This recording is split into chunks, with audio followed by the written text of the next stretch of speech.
ছেলেগুলা protocol লাগবে কেন? ওরা যদি মনে করে ওদের নেতৃত্বে ওদের আন্দোলনেই বাংলাদেশের স্বৈরাচার পতন হয়ে গেছে, শেখ হাসিনা ওদের ভয়ে পালায় চলে গেছে, তাহলে গোটা বাংলাদেশই তো ওদের। এখানে একটা চৌকিদারও থাকা উচিত বলে তো আমি মনে করি না। এখানে একটা চৌকিদার কিংবা ওই আনসার ভিডিপিও থাকা উচিত না, কারণ গোটা বাংলাদেশ তো ওদের, গোটা বাংলাদেশের জনসমর্থন ওদের। ওরা রাষ্ট্রীয় ক্ষমতা যাওয়ার কল্পনা করছে নিবন্ধন ছাড়াই। ওরা 64টা ডিস্ট্রিক্টে পার্টির কমিটি করার আগেই রাষ্ট্রীয় ক্ষমতার মতো বেশভূষা, বডি ল্যাঙ্গুয়েজ এবং যে উপদেশগুলা দিচ্ছে সবাইকে, দেশবাসীকে যে সবকগুলা দিচ্ছে, এইটা তো কোনো সদ্য জন্মপ্রাপ্ত নবজাতক শিশুর সংগঠন মনে কিন্তু হয় না। তাহলে তাদের এই বডি ল্যাঙ্গুয়েজ, পুরাতন বন্দোবস্ত তাদের খুবই অপছন্দ। তাহলে এই নতুন বন্দোবস্ত এটা কি? যে সরকারি প্রোটোকল নিয়ে নতুন বন্দোবস্তের ছেলেরা চাঁদাবাজি করে কোথায় যাবে, কোন হোটেলে থাকবে, তার খরচকে দেবে, এই যে বিশাল লটবহর নিয়ে তারা যাচ্ছে, এই আয় ব্যয়ের উৎস কি জনসমক্ষে তারা প্রকাশ করছে? তাদের ওইলিশারা টাকা দিচ্ছে, ওইলিশারের নামও তো আমরা জানতে চাই, যে হঠাৎ করে তাদের এই 3 মাসে এত ওইলিশার জন্মালো কোথা থেকে? ওইলিশারের বৈধ পথে টাকা আসলো কোথা থেকে? সব আওয়ামী লীগের সময় অবৈধভাবে ইনকাম করার টাকা এই সমস্ত নবজাতকদের পিছনে সাবাল্যক করার জন্য খরচা করে বৈধতা পাওয়ার যে চেষ্টা, ওই অবৈধ টাকাগুলোকে, এগুলো কিন্তু বাংলাদেশের মানুষের বুঝতে সমস্যা হয় না।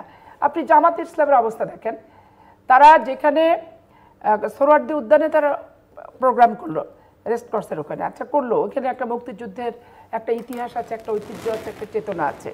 তাদের গঠনতন্ত্রে এবং প্রথমবার গঠনতন্ত্র এই ধরনের জনসভার কিন্তু কোনো লিপিবদ্ধ নাই তাদের, যে গঠনতন্ত্র দল পরিচালনার এই প্রথমবারের মতো। কিন্তু এইটাতে সরকারের কনসেন্ট এবং গোয়েন্দা সংস্থার কনসেন্ট নিয়ে তারা করায় দেখলো।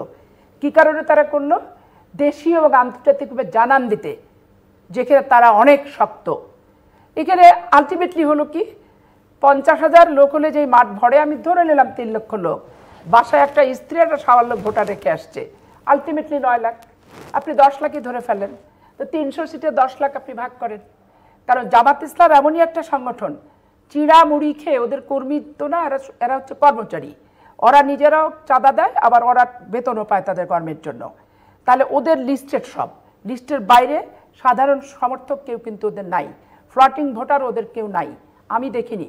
যেহেতু আমার প্রতিপক্ষ সারা জীবনই রাজশাহী, চাঁপাইনবাবগঞ্জে জামাতের সাথে আমার মোকাবেলা করতে হয়, এখন রাষ্ট্রীয়ভাবে মোকাবেলা করছি, কথা বলছি, এতে গাত্রদাহ হয়, জামাত ইসলামের গাত্রদাহ হয়। তারা অনেক ফেসবুকে ফেক আইডি খুলে অশোভন অশালীন ভাষায় মন্তব্য করে।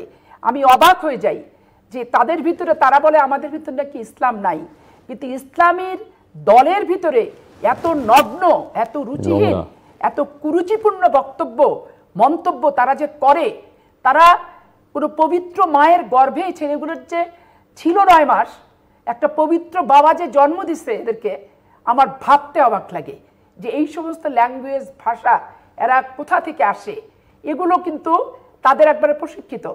আমি যখনই একটা রাষ্ট্রীয় বিষয় নিয়ে কথা বলবো, জামাত ইসলামের ইসলামী ছাত্র শিবিরের সাবেক ঢাকা বিশ্ববিদ্যালয়ের সাধারণ সম্পাদক, নাম আমি বলতে চাচ্ছি না, সকালবেলা উঠে আমি তার ফোনটা পাবো, সে মানে পরোক্ষভাবে আমাকে থ্রেটই দেয় যে আপনি যেই কথাটা বললেন, আপনার ভাবমূর্তি নষ্ট করার জন্য আমরা ব্যাপকভাবে প্রচেষ্টা করব। আমি যে তোমারও ধারণা নাই যে তোমরা ভাবমূর্তি নষ্ট করার চেষ্টা যে করতেছো, এটা আমি 40 বছর থেকে সাফারার, এবং আমি গন্ডারের চামড়া হয়ে গেছে। তোমাদের ওগুলো কথাবার্তা আমার কিচ্ছু যায় আসে না। আমার কাছে যেটা সত্য, মানুষের জন্য যেটা সত্য, ধর্মের চোখে যেটা সত্য, মানবিকতার কাছে যেটা সত্য, আমি সেই কথাটাই সবসময় বলছি, সবসময় বলবো। এটাই হচ্ছে আমার বৈশিষ্ট্য। এইটাতে তোমাদের এই থ্রেট আমার কোনো কাজে লাগবে না। তারপর আপনি এখানে দেখেন যে জামাত ইসলামের মহিলাদের যে ব্যাপারটা, একটা মহিলা বিবর্জিত একটা প্রোগ্রাম, তাহলে এখানে 52% মহিলা ভোট। তাহলে মহিলাদের আজকে চিন্তা করা দরকার যে এই দলটা ক্ষমতায় যাওয়ার স্বপ্ন দেখে এই 9 লাখ লোক নিয়ে, সারা বাংলাদেশে 9 লক্ষ লোক নিয়ে ক্ষমতা যাওয়ার স্বপ্ন দেখে, তাদের কি অবস্থাটা, তাহলে মহিলাদের অবস্থানটা বুঝেন। তারপর তারা যে প্রতিশ্রুতি করলো, আমরা ন্যাম ভবনের বাড়ি নেব না, বাড়ি যদি 11 মাসে ওই বিভিন্ন ব্যবসায়ীদের কাছ থেকে বাড়ি তৈরি করা হয়ে যায়, তো ন্যাম ভবনে না ওঠা তো সেটা পরের কথা। ট্যাক্স ফ্রি গাড়ি নেব না, তার চেয়ে বড় গাড়ি যদি 10 মাসে পেয়ে যায়, ট্যাক্স ফ্রি গাড়ির তোমাদের দরকার নাই। এখন তারা ধরেই নিচ্ছে যে তারা ক্ষমতায় যাচ্ছে। ক্ষমতায় যাচ্ছে ধরে নিয়ে বলতেছে ট্যাক্স ফ্রি গাড়ি নেব না, ন্যাম ভবনের বাসা নেব না, আর পূর্বাঞ্চলের জায়গা নেব না। তো পূর্বাঞ্চলের জায়গা, ন্যাম ভবনের গাড়ি আর ট্যাক্স ফ্রি গাড়ি, ন্যাম ভবনের বাড়ি, এগুলো তো পার্লামেন্টে বসে এমপিদের সকলের সিদ্ধান্তে একটা আসে। দেখেন আওয়ামী লীগ যখন বিতাড়িত হলো তারা কি বললো যে আওয়ামী লীগকে আমরা ক্ষমা করে দিলাম, সাধারণ ক্ষমা। মনে হচ্ছে একবারে জাতির উদ্দেশ্যে বক্তৃতা, জাতি ওনাকে ক্ষমা করার দায়িত্ব দিচ্ছে। আর এখন বাংলাদেশের ভবিষ্যতে ভোট কখন হবে, কি পদ্ধতিতে ভোট হবে, কি পদ্ধতিতে ভোটার হবে, কোনো কিছুর কোনো ঠিক ঠিকানা নাই। উনি ওসিয়ত করে দিচ্ছেন। এই ওসিয়ত না করে উনি যদি বলতেন যে আমি ধর্মকে নিয়ে রাজনৈতিক হাতিয়ার হিসেবে ব্যবহার করব না, তাহলে এই প্রতিজ্ঞাটা মানুষ ভালোভাবে নিত। তারা যদি বলতো যে আমি বেহেস্তের টিকিট বিক্রি করার নাম করে দাঁড়িপাল্লায় ভোট চাবো না, তাহলে এই ওসিয়তটা মানুষ খুব ভালোভাবে নিত। তারা যদি বলতো যে আমরা হচ্ছে এমপি হয়ে আর মন্ত্রী হয়ে আর ক্ষমতায় যাই, বাংলাদেশের নারীরা তাদের যেভাবে চলা বলার যে স্বাধীনতাটা, জনসমাবেশ থেকে আর্টিকেল 36, 37, 38, 39 এগুলো তারা সমানভাবে সাংবিধানিকভাবে ভোগ করবে, এই ওসিয়তটা যদি করতো যে আমরা সেখানে বাধা দেব না, তাহলে ধরেন তাদের ওসিয়তটা ঠিকঠাক মতো কাজে লাগতো। তারা জুম্মা মসজিদে খুতবার ভিতরে দাঁড়িপাল্লার ভোট চাবো না, এই প্রতিজ্ঞাটা যদি করতো তাহলে তো কাজে লাগতো। এইটা নিয়ে আবার অনেকে দেখেন আমির হামজার মতো হুজুরেরা আবার অপব্যাখ্যা করে। আমার কথা হচ্ছে মসজিদ মুসলমানদের জায়গা, যে যেই দল করুক নামাজ পড়তে ওখানে যাবে। এইখানে তাদের ব্যক্তিগত জামাত ইসলামের খুতবা দিয়ে তাদের ভোট চাইতে গেলে আরও 10টা সংগঠনের তো নেতাকর্মী আছে, তাদের ভোটটা তাহলে কে যাবে? তাহলে মসজিদে কোনো দলের পক্ষ হইতে ভোট চাওয়া উচিত না। এর জন্য মাঠ আছে, ময়দান আছে, রাজনৈতিক মঞ্চ আছে, তো সেখানে যে ভোট চাও। আর মসজিদের জায়গাটা সার্বজনীনভাবে মুসলমানদের জন্য নিরাপদ নিরপেক্ষ স্থান হিসেবে প্রতিষ্ঠা করাও তো ইসলামী চিন্তাবিদদের দায়িত্ব। এই কথাটা বলার সাথে সাথে বলছে যে আমি তো মুসলমানই না, আমার নাকি জানাজাই হবে না, আমির হামজা সাহেবের জানাজা হবে, আমার নাকি হবে না। আল্লাহ যদি আমার ভাগ্যে লিখে রাখে যে আমার জানাজা হবে না, তো সেটা আল্লাহর সাথে বান্দার সম্পর্ক ছাড়া তো আর বোঝা ছাড়া তো আর কোনো কিছু নাই।